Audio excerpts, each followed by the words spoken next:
Bom, já estamos aqui gravando o programa Lusofonia, né? Que ontem teve.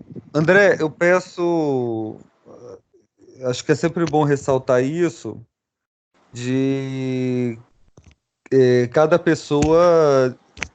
cada pessoa que está ouvindo a gravação, desligar o microfone. Você pode desligar o seu? Deixa eu ver aqui então, Fábio.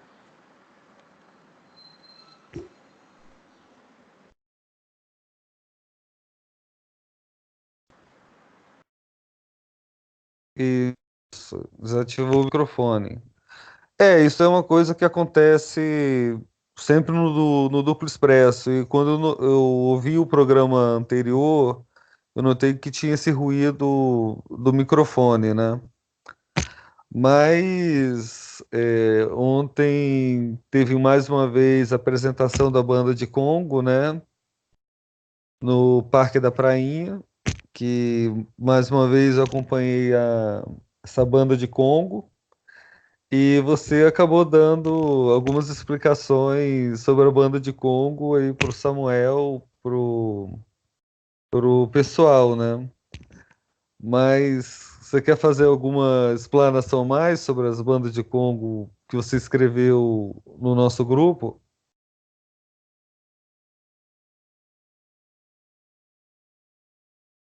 É só abrir o microfone. Seu microfone está desativado.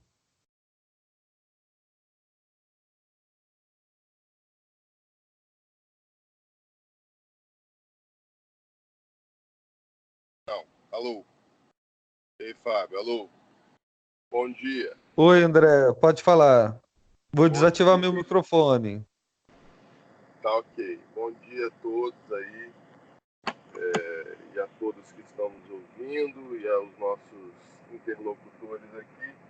Eu fiz uma breve explicação. Na verdade, essa manifestação cultural chamada Banda de Congo, ela na verdade uma das variantes de manifestações que acontecem no Brasil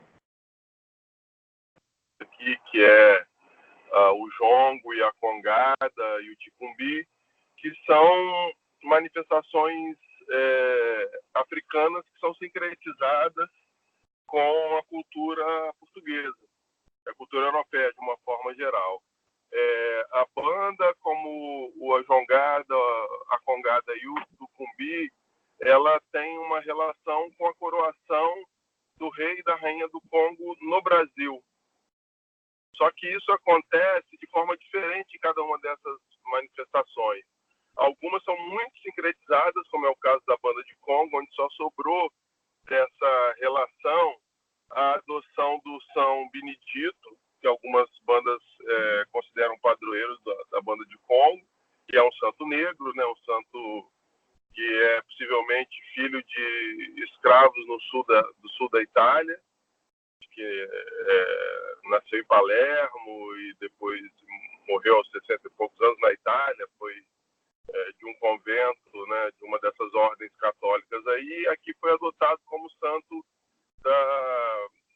dos escravos, né, dos africanos escravizados, pela identificação, obviamente, com a condição dele de negro e de escravo. Então, esse filho de escravo, na verdade, né, eu acho que ele não foi exatamente escravizado.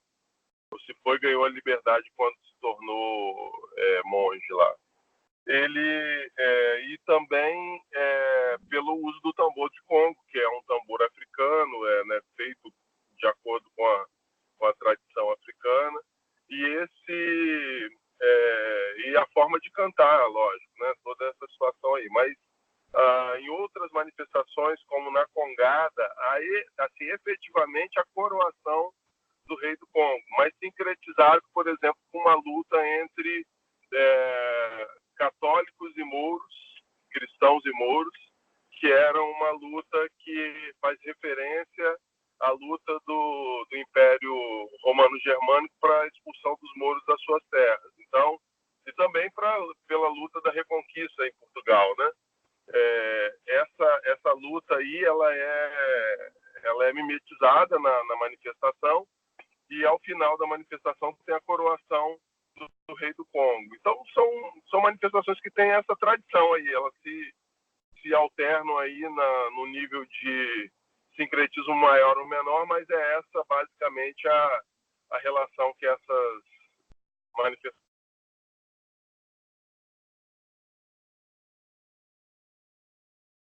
Pronto?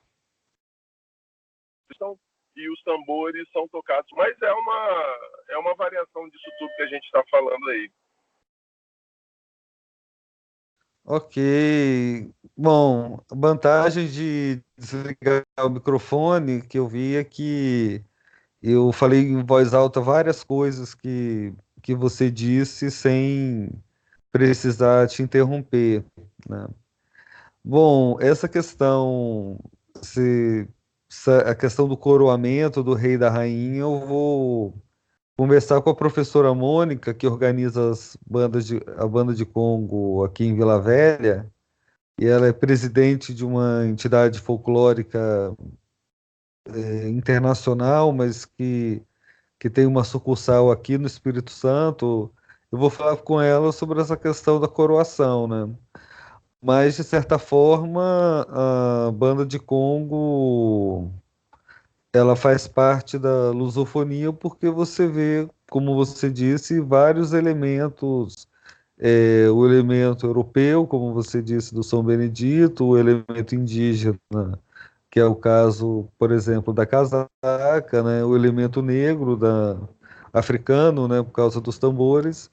Então, por conta dessa junção, isso faz parte do que nós chamamos de lusofonia, que é a manifestação cultural dos países de língua portuguesa, que é diferente de o que eu chamo de lusitania, que é uma coisa que interessa mais a Portugal, né? Realmente, essa consciência de lusofonia reporta a uma questão mais ampla. Agora eu vou desativar aqui o meu micro.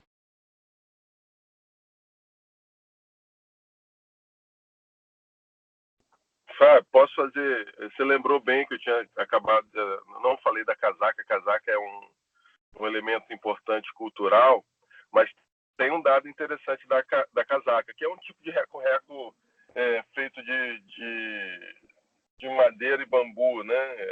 Um instrumento de percussão que é fundamental no Congo, porque ele é que coordena toda a dinâmica da música no Congo, né? Geralmente, inclusive, quem usa casaca é o mestre.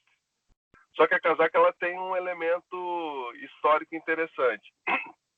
Inicialmente, para quem não conhece a casaca, ele é um grande reco-reco, que é um instrumento em que você arrasta um pedaço de madeira em outro pedaço de madeira que é canelado, digamos assim, né? Ele tem ranhuras e faz o barulho, né? Aquele barulho, rac, rac. Então esse instrumento ele era formado inicialmente com uma parte de pegar que é como se fosse um pescoço e tem uma cabeça em cima. Essa cabeça originariamente era uma cabeça de um branco. Hoje ela já tem outras representações, mas se dizia que a cabeça ali, na hora de pegar no pescoço, dava uma melhor pegada para o mestre, porque a raiva contra a escravização fazia com que ele pegasse no pescoço do branco com vontade e tocasse com mais disposição. Essa que era a questão.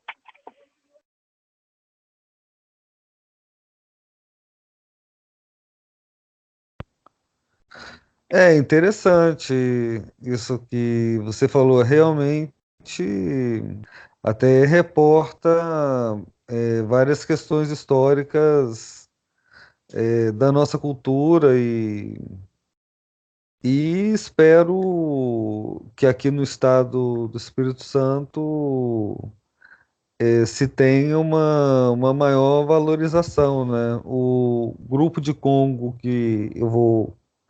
que eu participo, né, na condição de visitante, ele ano que vem vai para a Europa. E aí você tem a contradição que internamente não é muito, não tem essa repercussão, né?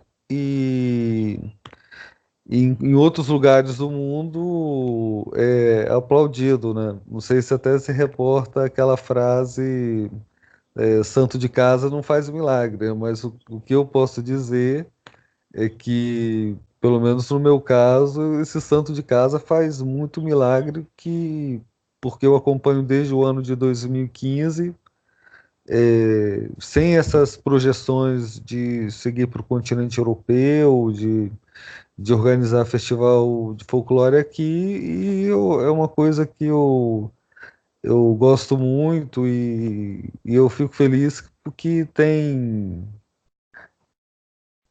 várias pessoas tem pessoas, mesmo que você talvez seja minoritário, que também apreciam, né? Principalmente até pessoas que são da elite econômica, né? Por exemplo, eu tenho uma amiga minha que eu até chamo ela para participar da banda de Congo, né? E também existe o fato que eu estou acompanhando de perto, que eu já falei aqui, que é o fato da banda de Congo ter dificuldades de cantar em uma igreja, porque é frequentado principalmente por setores da classe média alta, que eu entendo que deve existir uma luta para reverter isso, né? As contradições que nós vivemos. E como um último apontamento, é, lembrei hoje, até porque o Rubem Gonzalez, essa semana passou o- as músicas do Martim da Vila, e aí eu lembrei do que o Elimar Mazzocco disse que a banda de Congo passou a ter um reconhecimento. Aí eu não sei se santo de casa não faz milagre, né? Mas a banda de Congo passou a ter um reconhecimento interno no Espírito Santo quando Martinho da Vila gravou a música Madalena do Jucu. Vou desativar o meu microfone.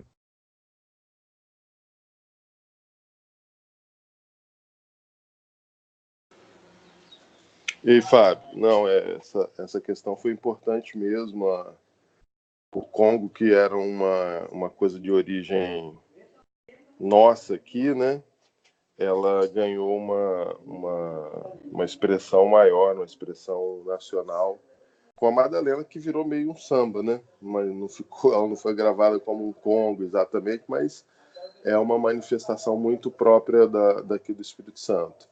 Então, parece que tem 20 anos agora, isso foi importantíssimo. O filho do Martinho vive hoje aqui no Espírito Santo, que é o Tonico, e reivindica essa tradição aí que o pai dele ajudou a cultuar. Fábio, eu vou te pedir um favor, eu vou precisar dar uma paradinha de pelo menos uns 10 minutos aqui para resolver um problema. Os meninos já chegaram aí, vou continuar ouvindo vocês aqui, mas vou ter que parar de falar. Brito tá almoçando, né? Tá. Brito tá almoçando, Eu disse acho que de repente a gente que podia fazer uma segunda chamada, não? porque o Skype ele grava, mas ele não tem um dispositivo para pausar. Então, Tá então a bom gente faz uma então, segunda chamada. Falou, um abraço. vou parar a Tchau. gravação.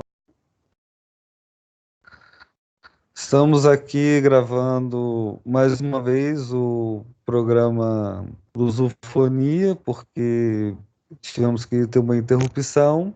Então agora nós estamos agora com a participação do amigo Max Brito, que é português, que é como é que eu posso dizer, Portugal, né, que é a origem da nossa lusofonia, mas que não se encerra apenas em Portugal. E quem vai fazer a exposição hoje é o Max, sobre o tema se a independência foi um erro ou não. A gente entende que que foi um erro, mas que não teve, por outro lado, condições históricas para se ter uma confederação. Foi só uma, como é que eu vou dizer, falta de consciência, mas acredito que as próprias condições históricas da época levou à separação, seja o caso do Brasil no ano de 1822 e também o caso a partir da década de 70 do século passado, no caso, por exemplo, da lusofonia africana e asiática, né? Então, quero saber se o Max quer fazer uma exposição ou se já quer ir direto para as perguntas. Eu já vou aqui desativar o meu microfone.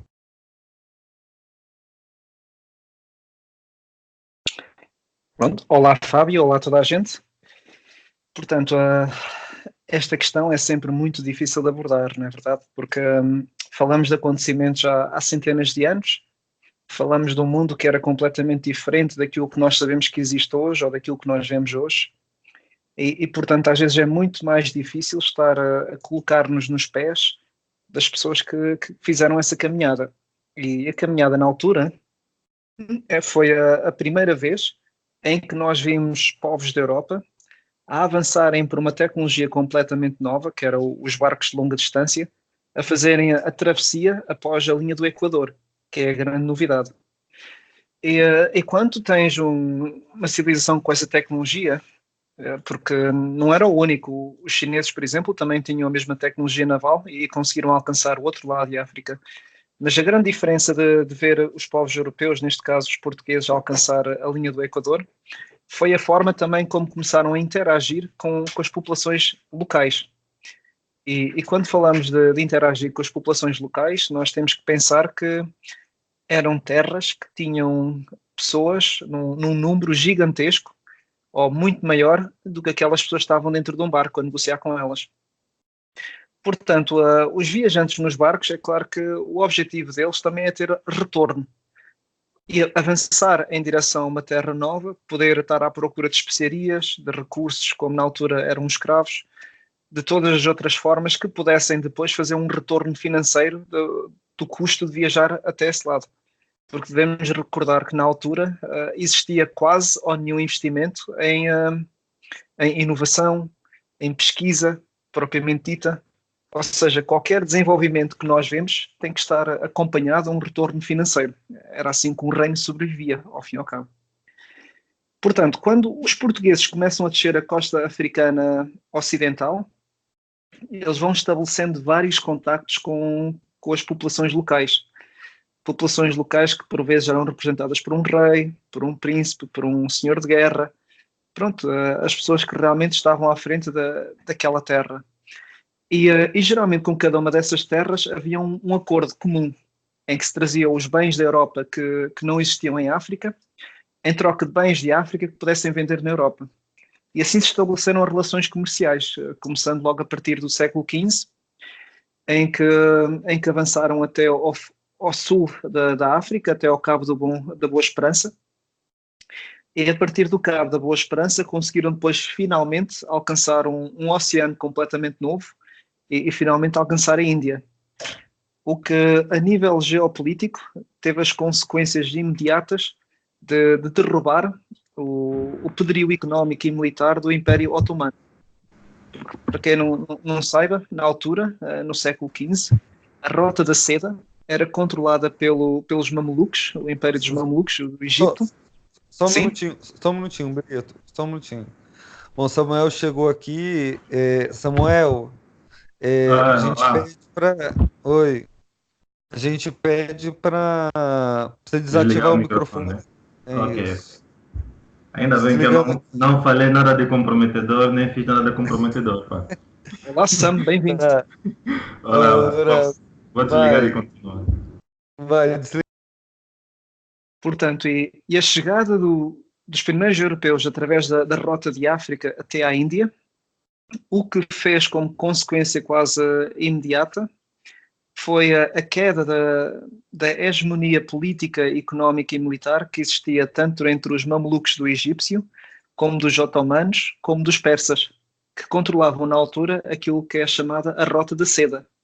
A Rota da Seda, como sabem, transportava mais do que além seda, que seda era o material mais difícil de criar, transportava também especiarias, transportava outros bens e produtos que não existiam no Ocidente e que eram muito valorizados. Um bom exemplo é o café. O café simplesmente não existia na Europa na altura, açúcar também era bastante controlado e por aí em diante. Ao conseguirem alcançar a Índia, eles conseguiram retirar o monopólio dessa rota. Isso quer dizer que o povo que fazia então o controle da rota, neste caso os portugueses, desde a Europa, a África e depois a Índia, transportava essas riquezas de volta.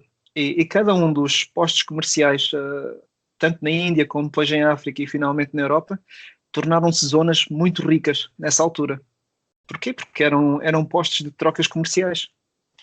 E esse foi um primeiro impulso ao desenvolvimento que se viu mais moderno, porque deixou-se fazer o transporte de mercadorias apenas por cavalos e camelos como antigamente, que era uma tarefa muito mais morosa, e começaram a usar uma tecnologia nova, barcos, para extremamente longas distâncias, se formos a ver. Sempre existiram barcos, né?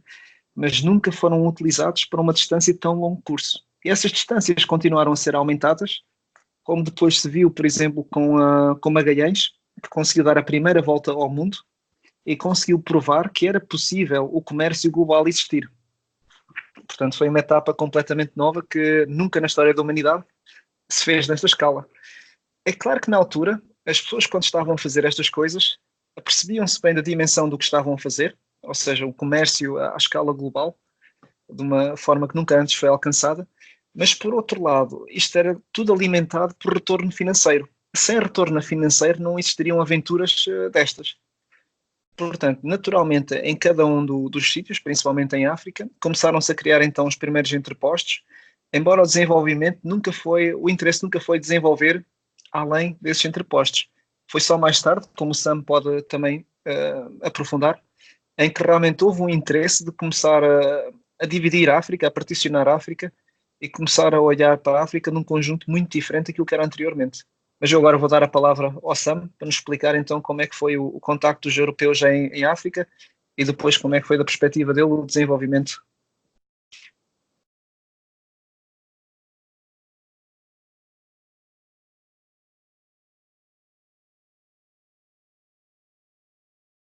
Sam, podes falar? Desculpa, pode só repetir a pergunta? Estava só aqui distraído com o tweet. Estava a dizer dos esforços para dividir a África, é isso? Exatamente. A partir de que período? Do século XVI ou mais tarde no século XVIII? Eu diria já do século XVI até o XVII, a evolução foi muito pouca, não é? Eram só entrepostos comerciais, na sua maioria. Sim, eram só entrepostos, eram apenas entrepostos comerciais. Apenas em Angola é que você tinha um esforço de ocupação até territorial, até no interior. Mas isso se deveu a, digamos, três anomalias, né? Porque em Angola você tinha o Reino do Congo, que eu penso que era o Império, né? Porque eu estava a ver, tem um livro muito interessante sobre impérios que eu tenho, que descreve as características do Império. E o Reino do Congo tinha essas características e, de alguma maneira, usou os portugueses como uma ferramenta imperial para tentar estabilizar o sul da sua fronteira, né? Que é a área entre Luanda e o Rio Kwanza. Só que depois os portugueses escapam desse controle, né? Têm vida própria, conseguem ter alianças diretas com chefes africanos, conseguem constituir um exército que tem soldados que eles chamam de Guerra Preta. E aí depois tens uma competição entre Angola, o Reino do Congo e o Reino do Ndongo. E esse é o único sítio em África onde tem um exército europeu a tentar conquistar terreno. Mas só que aquilo acaba em desastre no século XVII. E XVII, porque os colonos, né, de Luanda sofrem duas derrotas. Uma próximo do Soio e outra em Malange. Então, essa parêntese é fechada aí. e de lá até a Conferência de Berlim continua a ser apenas interpostos comerciais. Ok. Portanto, apesar de ter um futuro muito promissor, logo desde o início, não é? As pernas foram depois cortadas. Sim, sim. Eu disse as três anomalias, né? Ou seja, a primeira anomalia é que tens o Estado africano forte, que utiliza os portugueses como uma ferramenta imperial, né? Tipo, Uma seria, por exemplo, alavanca. como os Estados Unidos subcontratar os curdos para lutar na Síria, né? É um cenário similar. Essa é a primeira anomalia. A segunda anomalia é que os portugueses tinham a esperança que tinha minas de ouro na província do Bengo, né? E agora não Uhum. se sabe se o rei do Congo é que eles mentiu que tinha as minas ou eles queriam acreditar porque tinha minas de ouro no Brasil. E a terceira anomalia era só que era um sítio geograficamente estratégico em que eles tentavam direcionar o tráfico tanto de escravos como do resto por Luanda. Então tinha Uhum. esses três fatores que permitiam que haja uma colônia. E era um dos poucos sítios na costa onde você podia ter uma implantação europeia por causa do clima é um pouco mais ameno em Luanda do que mais a Ok, norte então. ou mais a sul. Então, a Ok. posição ideal, então. Sim, sim. Queres mais algum comentário? Não, está muito bom. E eu acho que depois ao mesmo tempo, também já estava a acontecer a colonização no Brasil, não é? Mesmo direto em frente a Luanda, em linha reta praticamente. Sim, Por sim, isso, claro. Com a ocupação holandesa do Brasil e de Angola, então, primeiro os brasileiros, né, os portugueses no Brasil, fazem todo o esforço para se libertar dos holandeses e depois hum, eles vêm para Angola para libertar Angola, porque eles precisam de Angola como fonte de mão de obra escrava. Então, a partir uhum, daí, tens uma espécie de situação em que, como o Brasil precisa mais de Angola do que Portugal precisa de Angola, então é o Brasil que defende e dá ah, suporte político à Angola para continuar a existir. Então, aliás, essa é outra anomalia. Se não fosse o peso demográfico, mesmo do Brasil, também isto não aconteceria. Mas, mesmo depois disso, Luanda ficou só reduzido a apenas um entreposto comercial e nada mais, até a Conferência de Berlim. ok. E Fábio, como é que foi da tua perspectiva então o século XV até o século XVII? Século XV ou XVII, que em relação ao Brasil? Sim, sim, da perspectiva brasileira. Porque também foi um Tá. período de crescimento, não é verdade? Aí tinhas os capitães a tomarem posse de uma parte do Brasil, uma espécie de retângulo que estava designado as capitanias e tinham de desenvolver aquele território, não é verdade? Sim, sim, havia. Eu não sei se no século XV realmente havia o sistema de capitanias hereditárias, né? E que, de certa forma, só teve três capitanias que deram certo. Mas eu peço para desativar o microfone. Ok. Samuel, peço para desativar o microfone. Ok, obrigado. Mas houve o sistema de capitanias hereditárias, que aqui no Brasil até se resolveu voltar à história das capitanias hereditárias para dizer que a parceria público-privada deu certo, o que de certa forma não é verdade, tanto que teve só três capitanias que deram certo, né? Eu faço parte de uma das capitanias, que é a Capitania do Espírito Santo, conhecida como 10ª Capitania, que também não foi bem sucedida, e após o período das capitanias hereditárias, houve toda aquela centralização do Estado, como vocês disseram, né? Mas, bom, o Brasil continuou a cultura da monocultura, uma cultura de exportação, que de certa forma reporta o senso colonial e E, de certa forma, houve uma continuidade após a independência. Eu confesso que eu teria que estudar melhor o assunto, até me senti surpreso com a pergunta que oportunamente foi muito bem feita, foi muito bem feita. Mas como é que eu posso dizer? O Brasil até hoje se reporta maior ou menor grau à lógica colonial, mas existe um certo embate para se tornar o Brasil protagonista da sua história, né? Acredito que aos poucos se vai se formando um senso de nacionalidade, né? Aliás, essa pergunta eu faço se a independência, se um dos requisitos para a independência, se veio esse sentimento, se já havia pelo menos uma tomada de consciência de brasilidade, mesmo que precária. É isso. Ok, porque pelo que eu noto, por exemplo, em Angola já existia uma civilização vigente, uma sociedade, uma estrutura. E no Brasil parece que conseguiram então dividir em capitanias para começar uma civilização quase do nada, que é um bocado diferente do modelo, correto?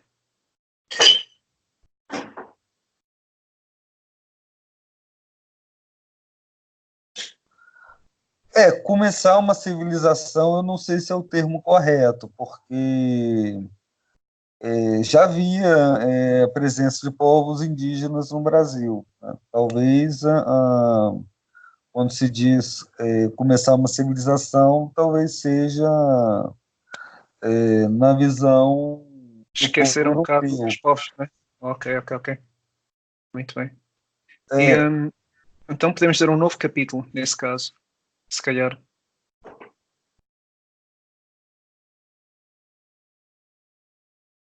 E um novo capítulo tanto para o bem como para o mal, não é?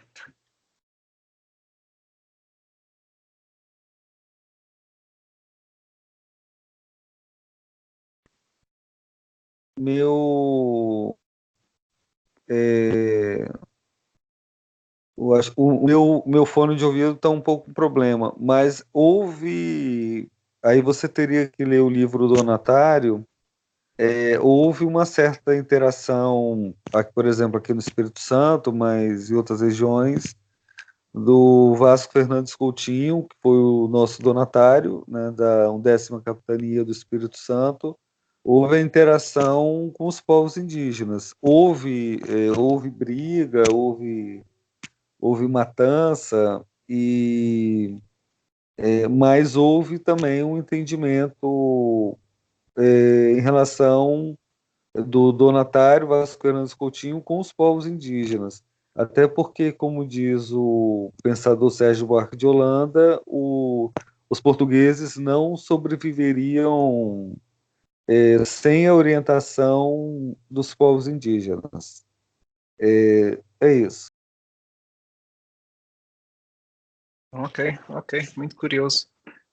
Porque sabes, pronto, a minha família também vem de índios nativos no norte do Brasil. Portanto, eu tenho a certeza que havia interação. E uma coisa que o meu avô contava é que quem mandava lá em casa era sempre a avó e não o avô. Por isso quem tinha mais cabeça era sempre a minha avó índia. Mas o que eu acho mais curioso no meio disto tudo é a dificuldade que existia nessa altura de comunicação entre três continentes ao mesmo tempo para estarem sincronizados, para conseguirem trabalhar e entenderem-se. E o que eu fico muito. Uhum. Vitor, desculpe só, sobre essa aparência dos índios e os portugueses no Brasil, né? Se veres, tem um livro que se chama Irmãos em Armas e Parceiros Comerciais. Bom, é um livro sobre o comércio e as campanhas coloniais dos holandeses Oh, pelo mundo, ok. nos três continentes, tanto África, a América e também na Ásia. E vejo que eles notam mesmo que os próprios holandeses, quando chegaram no Brasil, eles notaram que para eles terem uma chance, tinham que se aliar a alguns índios locais que tinham uma desavença com os índios que eram aliados aos portugueses. E eles chamavam esses índios de brasilienses. E até que, mesmo depois de eles conquistarem o Brasil, trouxeram esses índios para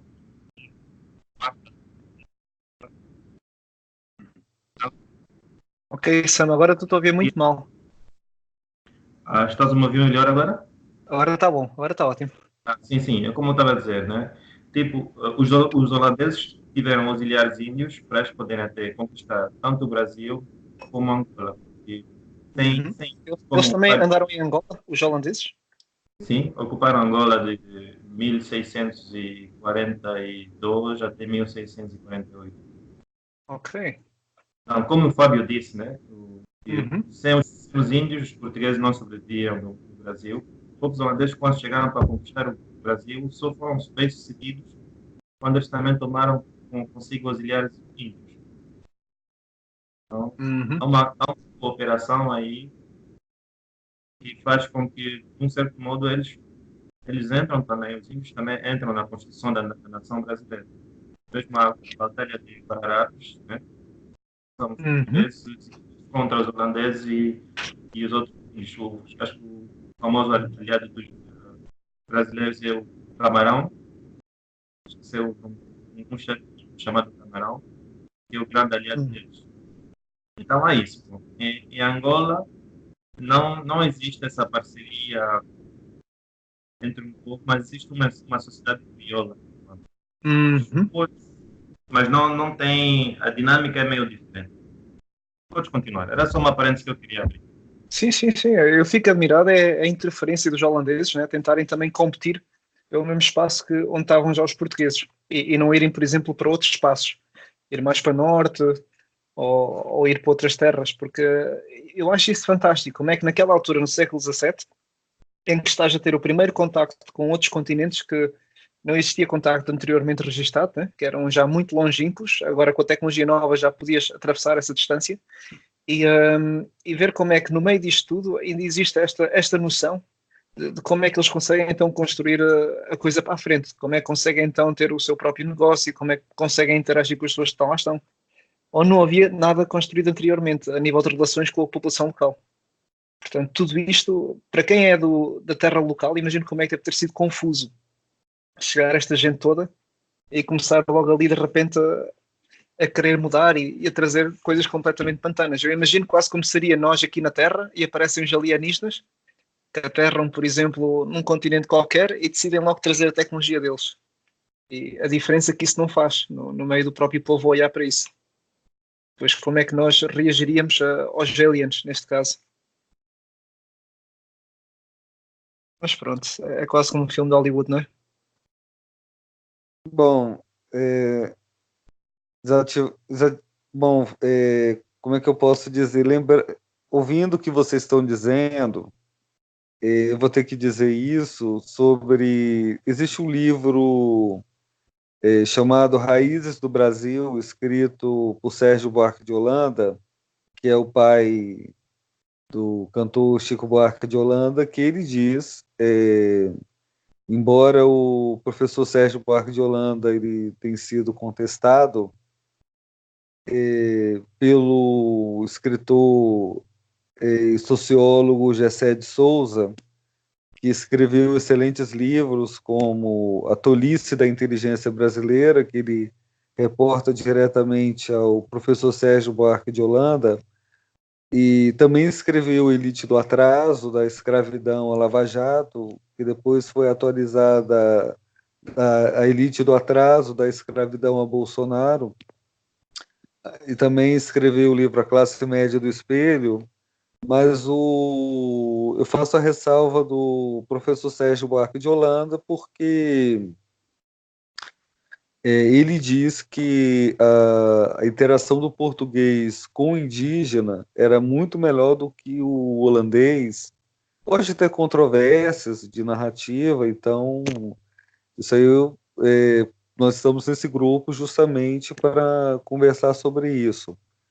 Mas ele diz que ele diz que o português, principalmente por causa do catolicismo, e a palavra católico significa universal, então você tem a cultura da universalidade, o português ele tinha essa facilidade de se interagir com os povos nativos locais e você ter esse ecumenismo cultural, enquanto o holandês é um povo originário do protestantismo, que se atribui o protestantismo, essa questão de querer civilizar os povos que não têm a mesma religião. Então, eles, assim como os americanos, parece que eles tinham essa coisa de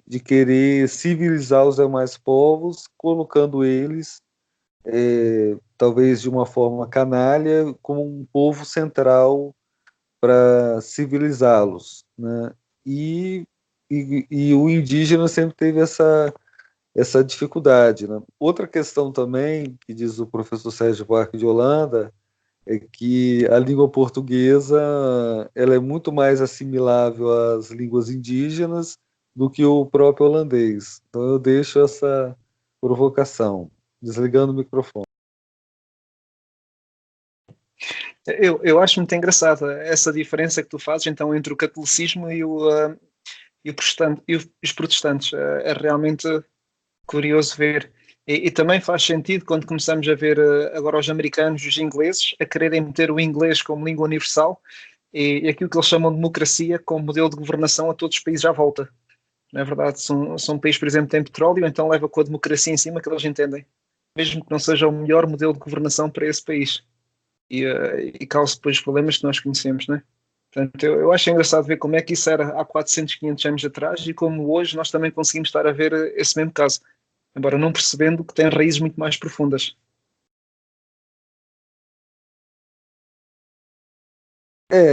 Isso aí isso é uma coisa para se refletir, né? Isso que você conta, né? Mas então acredito que nós entramos com um tema, acabamos falando outro, né? Nós estamos falando do sistema colonial, né? Mas antes eu quero fazer uma pausa que na primeira parte do programa o André explicou aqui sobre a origem das bandas de Congo que reforça a questão da lusofonia. E aí eu acho que a proposta desse programa é procurarmos ter uma visão ampla, né, da nossa cultura, né? Tanto que Uhum. hoje tudo que eu faço em termos de cultura eu vejo como lusofonia, tanto que eu postei no Instagram, postei no, enfim, nas minhas redes sociais dizendo isso é lusofonia, né? Então, eu acho que, de certa forma, o português, ele...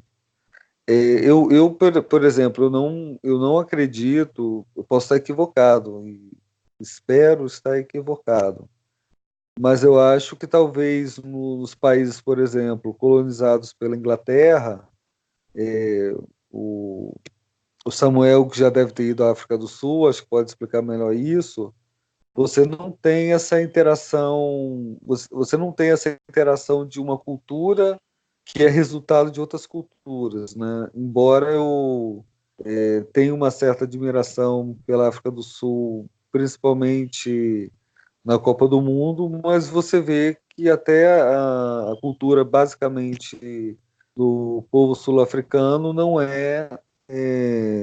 não tem uma interação com os demais povos, com o povo europeu.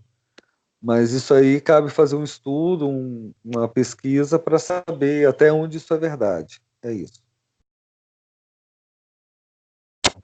Em termos da cultura, é o seguinte, estás a ver o João Vancina, que escreveu Reinos da Savana. Se veres o livro dele na introdução, ele fala uma coisa que algumas pessoas podem achar um pouco controversa. Ele não fala de colonização europeia, mas fala de ocupação europeia. Por quê? Porque a justificativa que ele dá, né? Se bem que ele não desenvolve tudo, mas dá para se perceber que ele entende o seguinte: estamos a meter dentro do colonialismo alguns fenômenos que, apesar de acontecerem durante o mesmo tempo, são ligeiramente diferentes. Por exemplo, uma coisa é Portugal ter um entreposto comercial em Luanda e exercer uma certa soberania na costa para regular o comércio, mas sem ter colonos que estão a ocupar o terreno, né? Isso é a situação de Angola antes da Conferência de Berlim. E outra coisa é, entre a Conferência de Berlim e o início da Guerra Colonial, teres Portugal que administra um território, mas que só tem soldados e um quadro administrativo, né? Então tens uma hegemonia comercial, depois tens uma ocupação administrativa, e depois da Guerra Colonial tens um movimento em massa de colonos para ocupar e se estabelecer no país. Então aí tens um colonialismo no sentido que tens colonos que vêm com o intuito de tornar esta terra a deles. Então, por isso que vejo que, às vezes, a relação cultural que as pessoas têm com os outros povos também é influenciada por isso. No África do Sul, você tens esses três fenômenos ao mesmo tempo. Porque, vocês ainda estão aí, né? Alô, caras? Alô? Sim, eu estou a ouvir. Estamos estou com o microfone mudo. É estranho, não é? A pessoa fica sem saber onde é que está. Sim, é estranho. Sim. Então, eu estou a ver, Fábio, esses três fenômenos que estou a dizer, né? Então, mas no vocabulário comum, geralmente pusemos os três debaixo da sigla colonialismo, mas são três dinâmicas diferentes. Então, na África do Sul, tens uma diferença. Por que eles não têm... Por que eles têm essa separação? Porque os ingleses é que forçaram todo mundo a ficar junto dentro da União Sul-Africana, de algum modo. Porque antes os holandeses, quando chegaram no Cabo, só encontraram os coiçantes, né? E porque os bantus ainda estavam migrados do norte, e eles só se cruzam praticamente só por volta do século XVIII, se encontram no meio do país, porque os holandeses fogem ao Cabo e não querem ficar sob dominação inglesa. Então, é por isso que você tem sempre essa relação de conflito e separação entre as culturas da África. Por isso que o país fica difícil de funcionar, né? E os ingleses é que impuseram esta união de todo mundo dentro do mesmo conjunto. Concordam? Tem comentários? Eu continuo a achar engraçado como é que esta diferença de dois povos dentro da Europa têm perspectivas tão diferentes em relação ao seu contacto com outras terras e como isso influencia. Por exemplo, ainda hoje em Portugal é muito comum encontrar que tenha laços familiares tanto com a África como com a América do Sul, com o Brasil. E isso é muito comum. Enquanto que na Holanda, por exemplo, nota-se muito mais esta divisão, em que trazem mais as casas deles, os costumes deles, as línguas deles, mas não há assim uma mistura propriamente dita com o povo que lá está. E depois trazer isso de volta à terra deles na Europa. Isso é sempre curioso. Eu já tinha notado isso quando eu fui à Holanda, em que realmente eles são uma comunidade muito mais fechada em quase tudo. Por isso acho que faz mesmo parte das pessoas. E se vês, Brito, ou seja, os portugueses têm esse mito da mestiçagem, né? Acho que também o Brasil também tem o mesmo mito, né? Do luso-tropicalismo. Que os portugueses têm mais facilidade de terem mulheres locais e terem filhos mestiços e tudo mais. Mas se você ver, tem um livro que é a África Portuguesa, Mitos e Realidade, em que o autor faz um estudo estatístico entre as diferentes colônias e chega à conclusão que o grau de mestiçagem dos portugueses em Angola, por exemplo, no Brasil, não é muito diferente das outras colônias. É sério? É sério, sim. O grau não é muito diferente. Então, o problema não é a mestiçagem em si, mas é a compatibilidade cultural, como dizes. Okay. E tem mais a ver com isso, porque se mesmo veres os holandeses na África do Sul, eles têm uma comunidade de mestiços locais que é muito maior que a comunidade de mestiços locais em Angola. Se bem que também tens um problema de tempos diferentes, né? Porque, Uhum. mesmo assim, eles têm uns mestiços locais que são os Kalat, culturalmente são similares aos holandeses, têm um esforço de uma integração cultural aos holandeses, mas já no tempo que estava a sair para o apartheid, né, no princípio do século passado, os africanos, que eram os descendentes dos holandeses, fizeram todos os possíveis para Uhum. separar-se desses mestiços. Portanto, a separação Desses, efetiva existia sim, sempre. efetiva, Uhum. sim, existia sempre. Então, é um problema um pouco da cultura. E se você ver, este é também uma das razões pela quais eles sempre tiveram problemas, porque os únicos aliados naturais que eles tinham, eles desprezavam eles. Contrariamente ao que você tem, por exemplo, no Brasil ou em Angola, né? Eu sei que é um pouco um pequeno mito assim, malvado, mas disse que não, o mestiço é o aliado do branco, né? Mas Uhum. então, Uhum. na África do Sul você não tem isso. Tá bom, vocês são mestiços, vocês têm a nossa cultura, mas quem manda somos nós e nós não queremos mistura. Ok, ok. É a mesma impressão que eu tenho quando visito a Holanda. Continua assim. Isso. Enquanto que em Portugal vive-se o resto do mundo. Quando uma pessoa vai a Lisboa, encontra todo um bocadinho do mundo lá dentro. E uma pessoa diverte-se com isso. Basta ir nas ruas, ver as animações, basta ver os teatros, basta ver a O Fábio televisão. vai.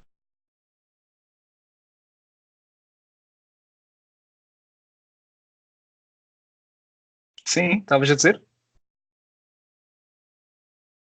Tá tudo certo? Senti uma certa interrupção.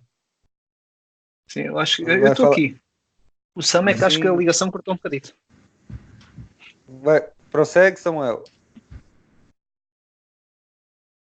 Acho que eu vou só trocar de internet, é porque essa ligação está muito lenta. Eu vou trocar de internet, Ok, assim que eu voltar eu ligo.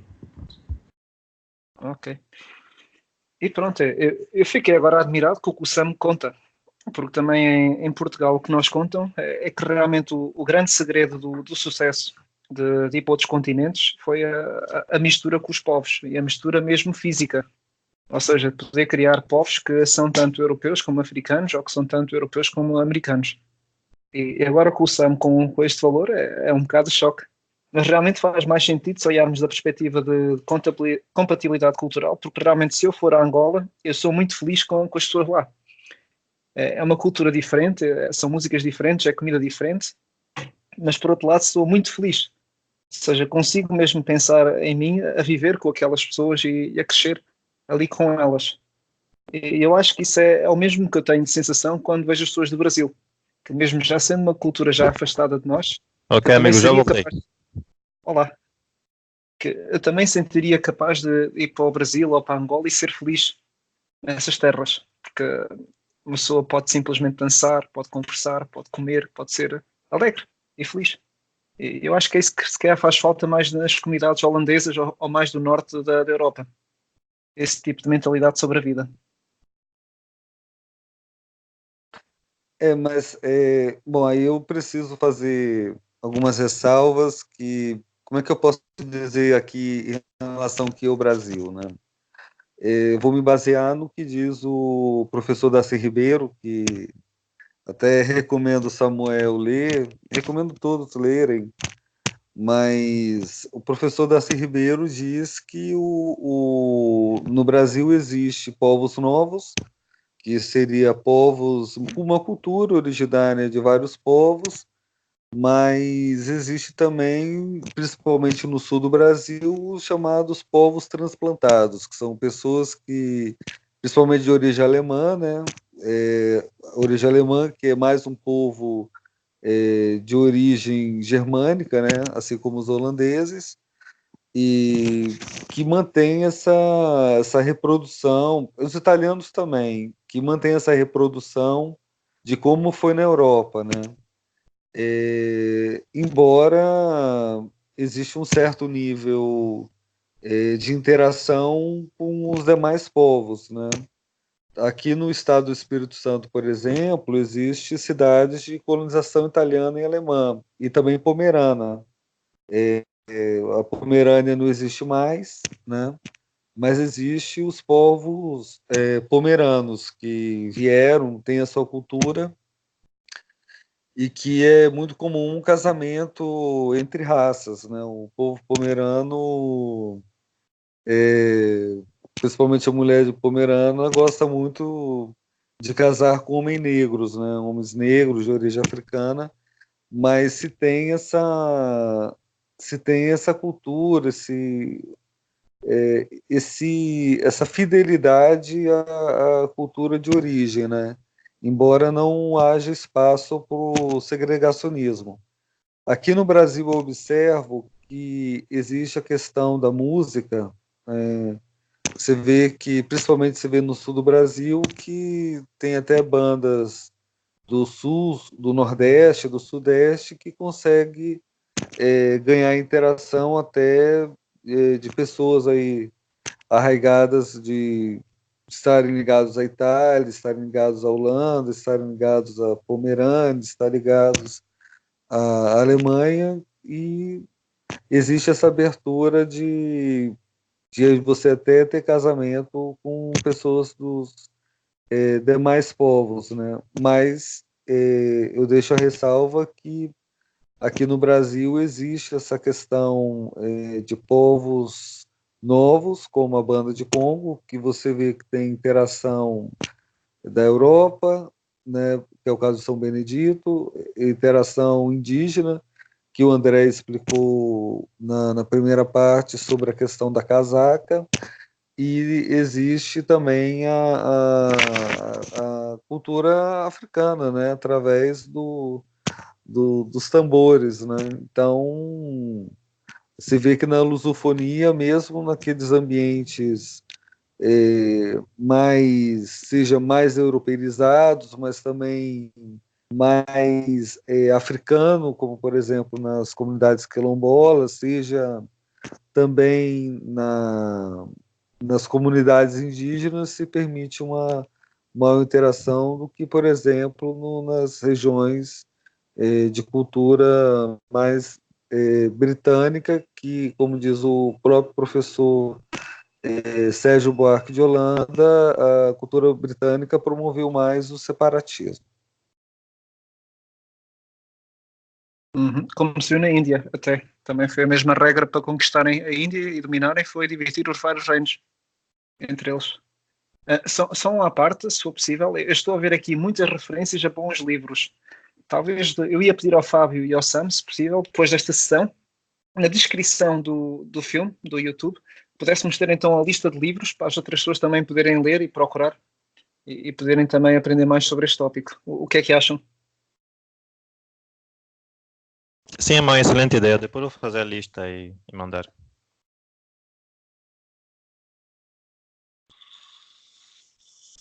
Para mim também é válido, até porque eu vejo esse grupo como um centro de pesquisa. Eu já conversei com o Max sobre isso.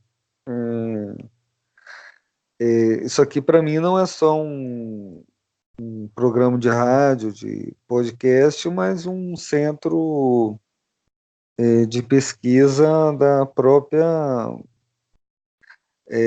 não só da própria lusofonia, mas já conversei com o Marcos sobre isso, de ajudarmos a formar como é que eu posso dizer, um grande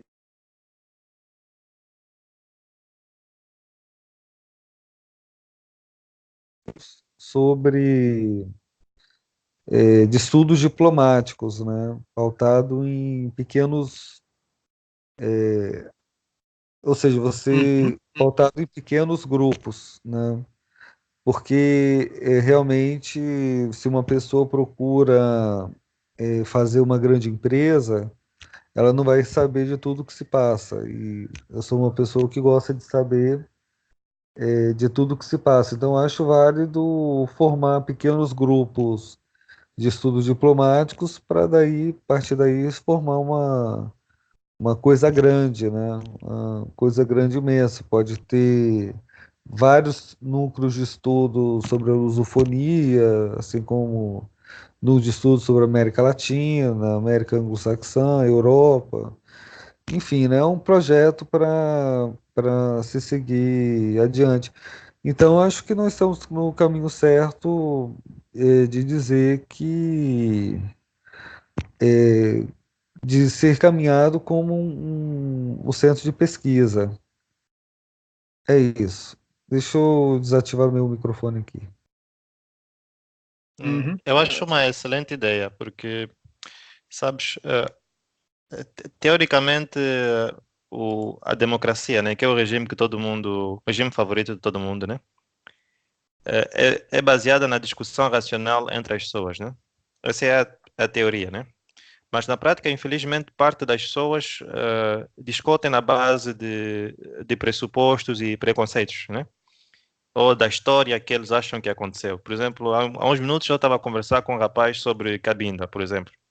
Ele não conhece a história de Cabinda, conhece uma versão da história que está incompleta, mas a partir daquilo ele tem opiniões políticas que podem ter consequências devastadoras para as pessoas que vivem naquela área.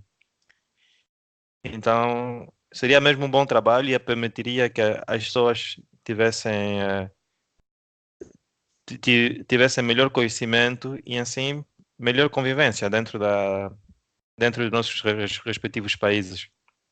Porque, claro, né, se Uhum. algumas pessoas em Angola acreditam, não percebem o que se passa no Brasil, se tivermos que ajudar em alguma coisa, podemos Uhum. ajudar de maneira errada.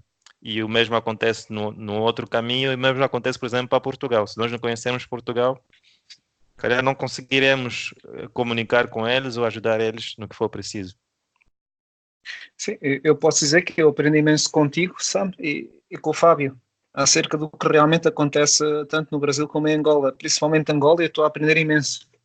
É uma riqueza de história que eu realmente fico uau. Eu já tenho quase 40 anos e nunca tinha ouvido isto. Por isso eu perguntar, mas porquê? Porque não é um tópico que seja muito abordado nas aulas de história, quando uma pessoa está a estudar, e também não é um tópico muito comum de se ouvir aprofundado como devia ser. Portanto, eu por mim, pelo menos da minha parte, eu saio sempre daqui muito mais, com muito mais conhecimento novo, posso dizer assim. Bacana, eu acho que todos nós temos conhecimento novo, como por exemplo, na edição passada, ter que estudar sobre a questão da Revolução dos Cravos e o impacto que a Revolução dos Cravos teve na África, né? Bom, o tema que seria o principal, eu vou ter que fazer uma pergunta principal que eu disse no início da gravação, não dessa parte, mas acredito que na parte anterior. Então, pelo que vimos, a independência de toda a lusofonia foi um erro, porque embora o Laurentino Gomes diz que se procurou fazer uma união informal, o Dom João VI, o rei Dom João VI, conseguiu fazer uma união informal entre Brasil e Portugal. Mas então eu vou fazer essa pergunta acidental. A independência foi um erro, então. Essa é a pergunta que eu faço.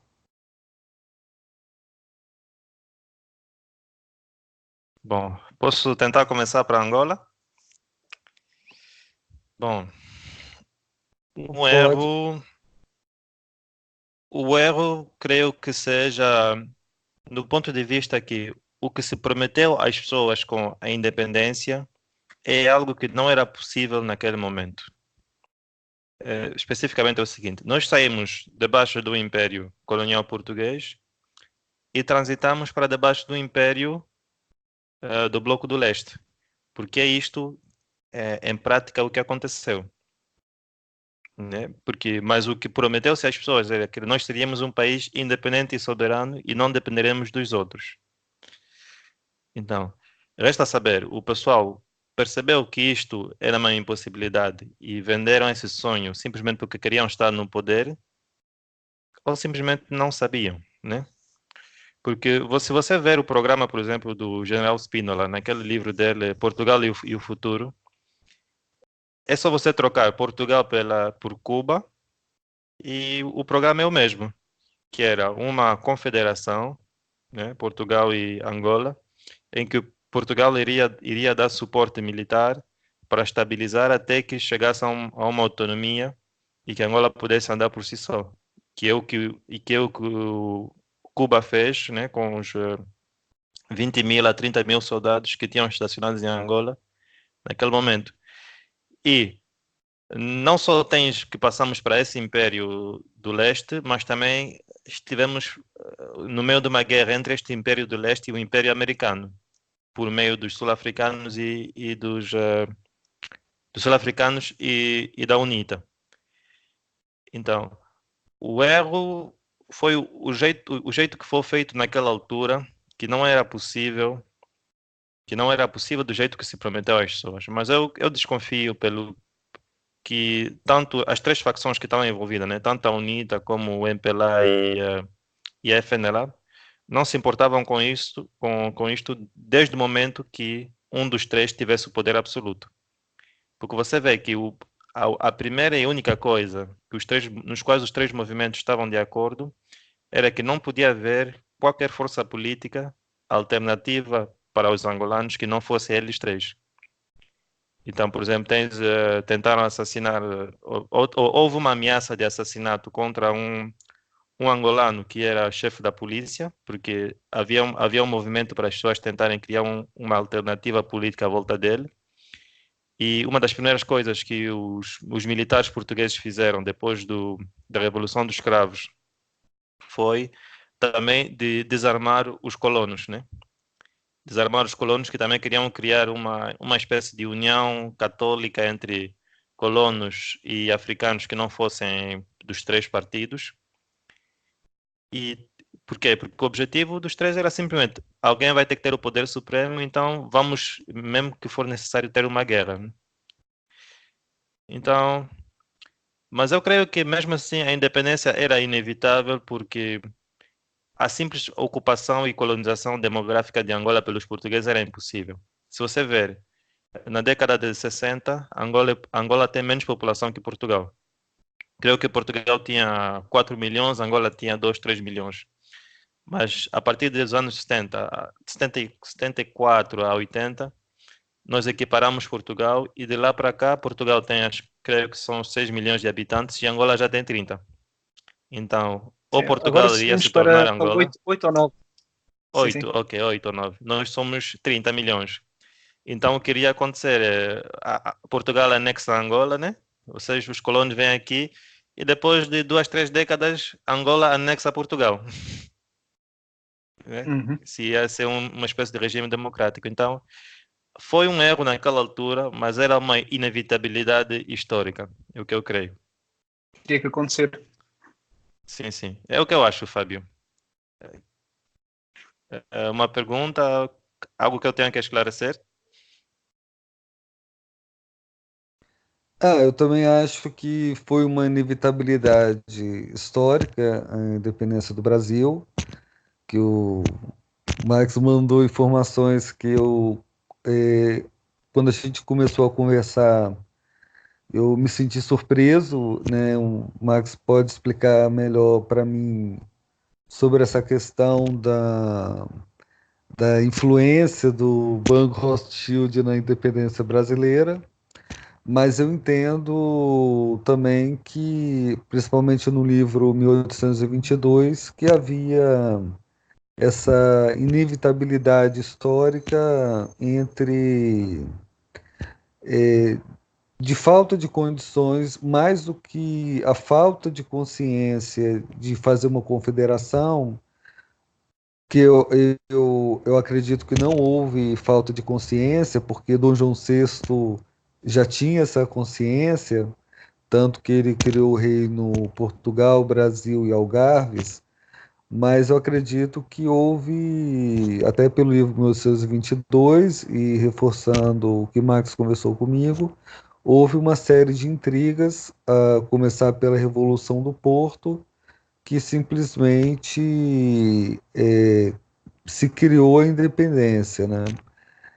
Se atribui que o problema da falta de comunicação que se tinha na época acelerou a independência, porque se diz que se diz que o gabinete do Porto foi derrubado, mas como a comunicação era mais atrasada, já se tinha formado toda uma tomada de consciência da independência. Não sei, mas o que eu posso dizer é que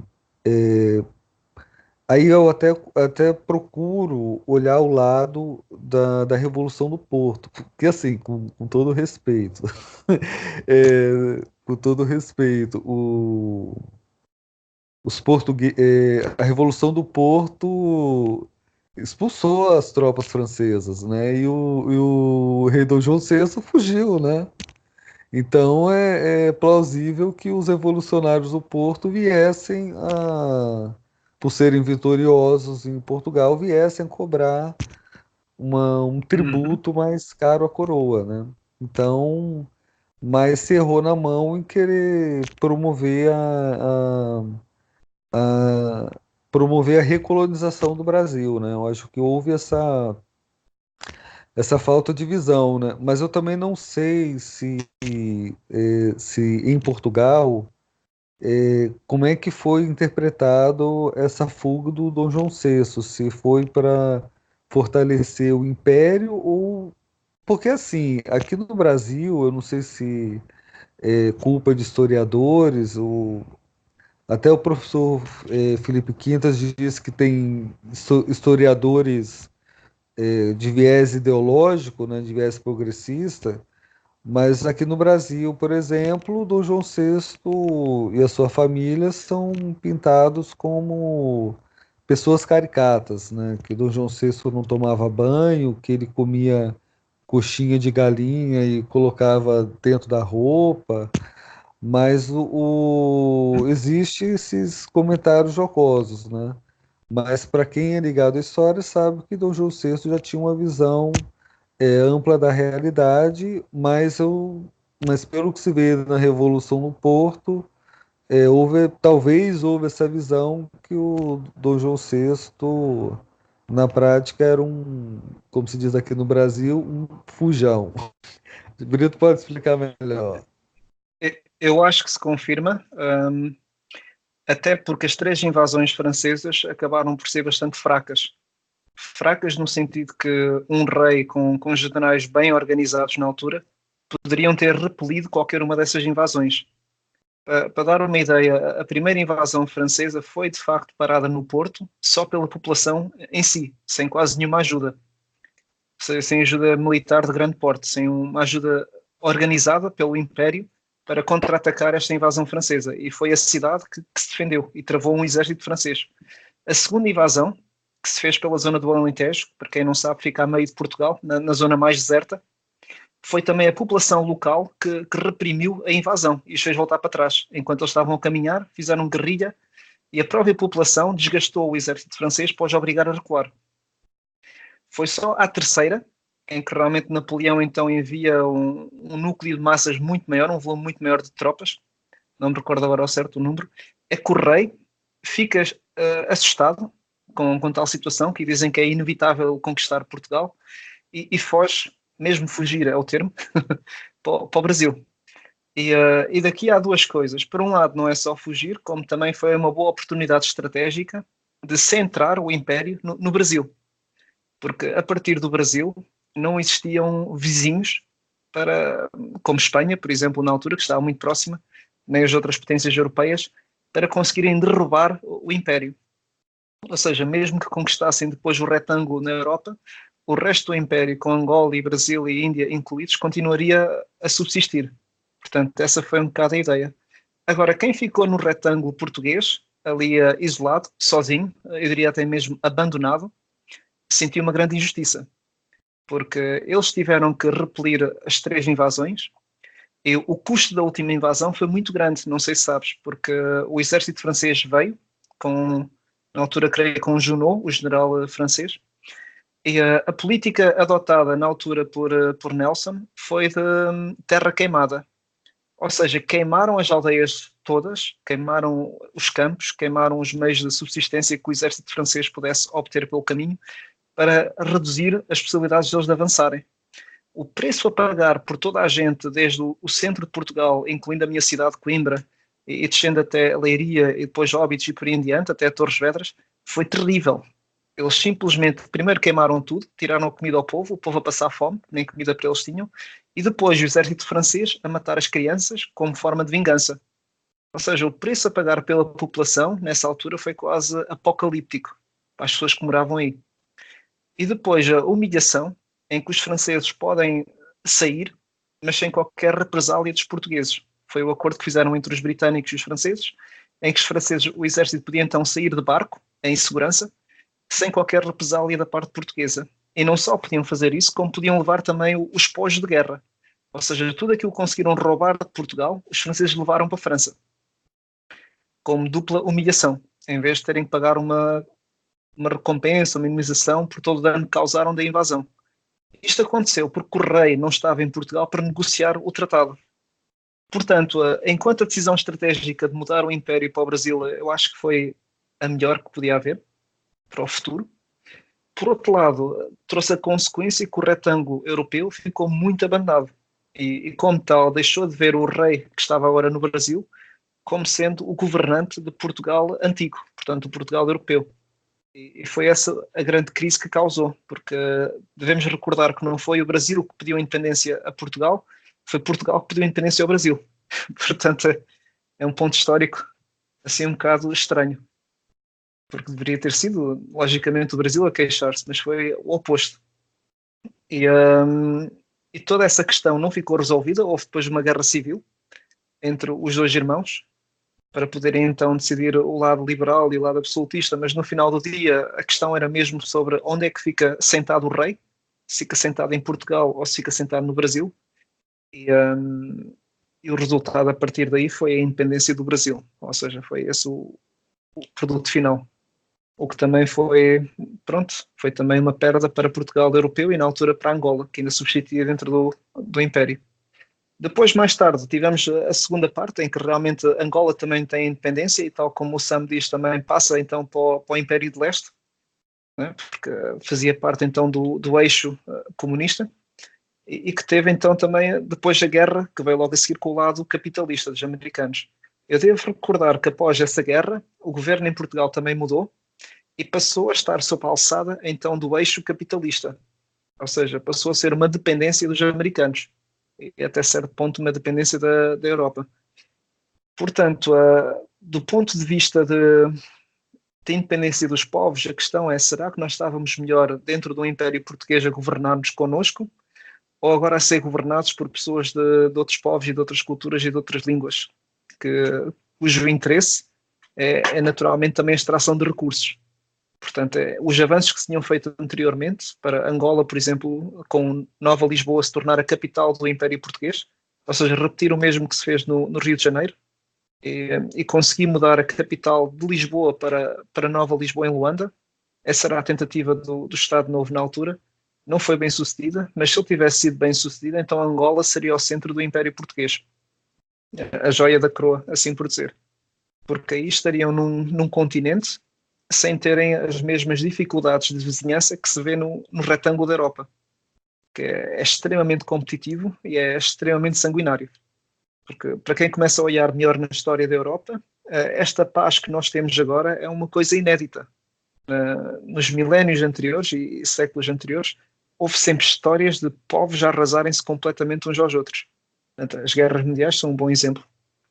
E já na altura o governo português tinha a noção que para sobreviver tinha que olhar além do retângulo, teria que se aliar aos seus parceiros naturais, que neste caso seriam o Brasil, seriam em Angola, onde aí estaria Portugal quase em pé de igualdade, ou pelo menos em pé de poder olhar nos olhos, do que em comparação a uma América, ou em comparação a uma Rússia, ou até mesmo em comparação a uma Bruxelas, agora com a União Europeia.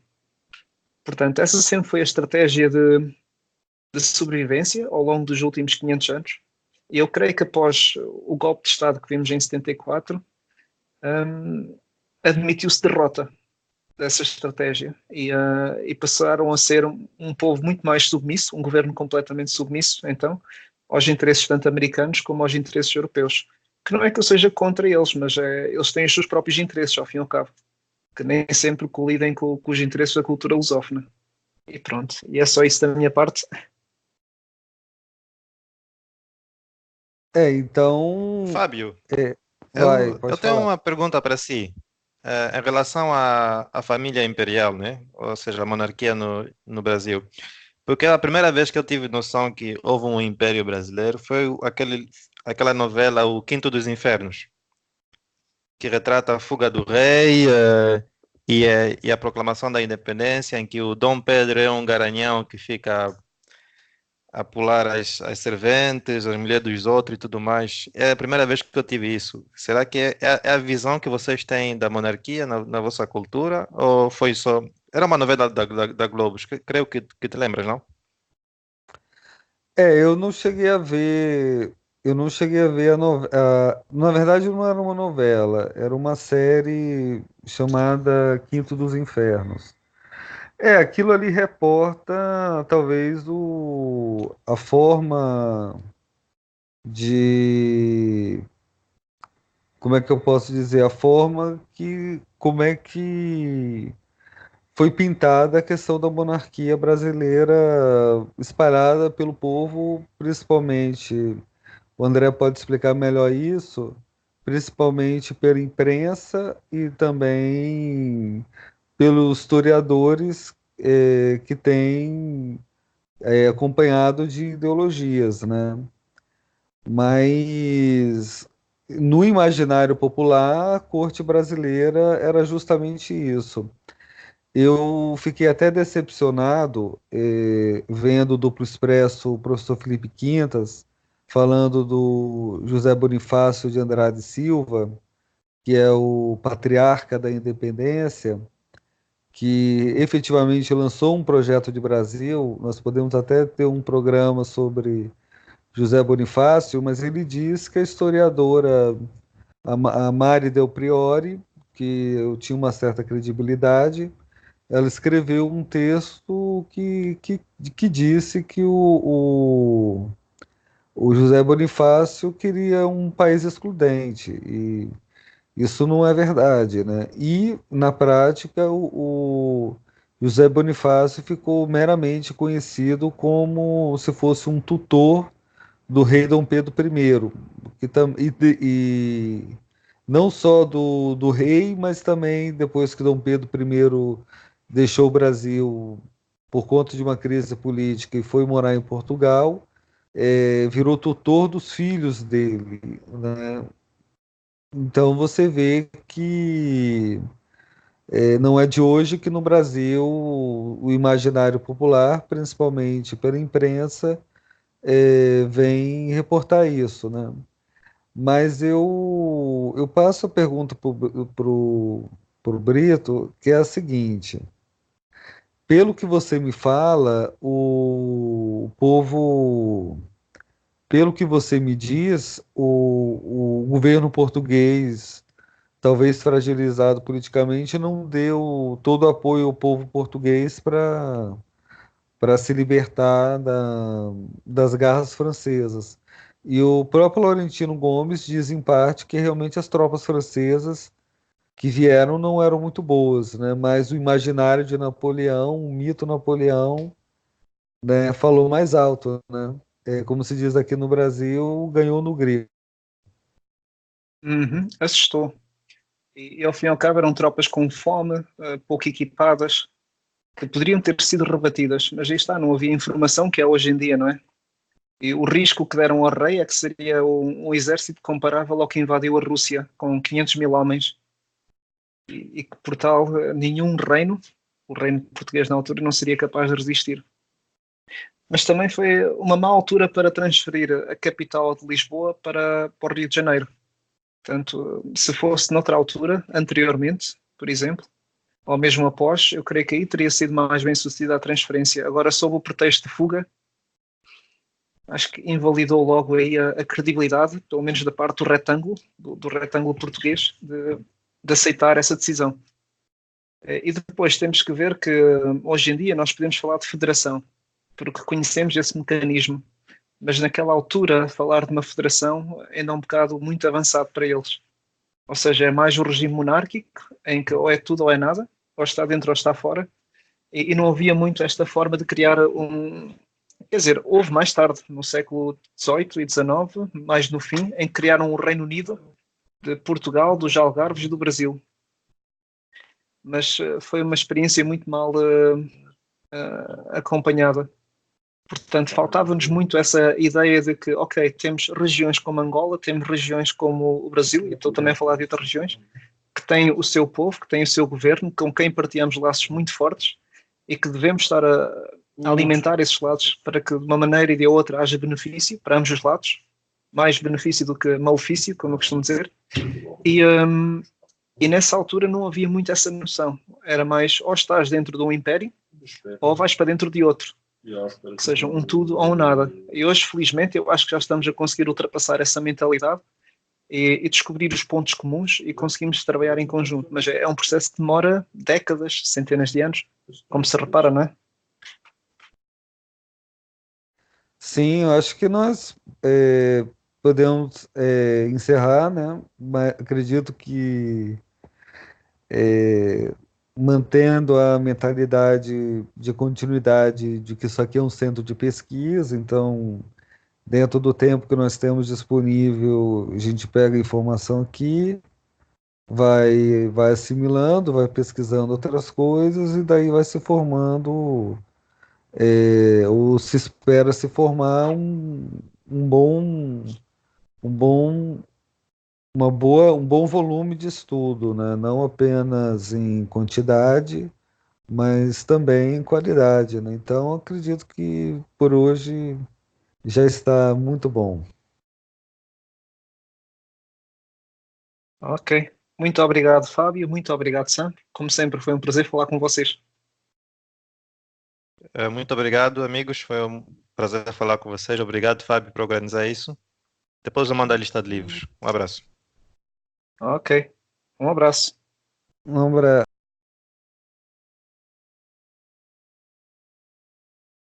E até à Então, próxima. encerramos o programa. Um abraço. Tchau.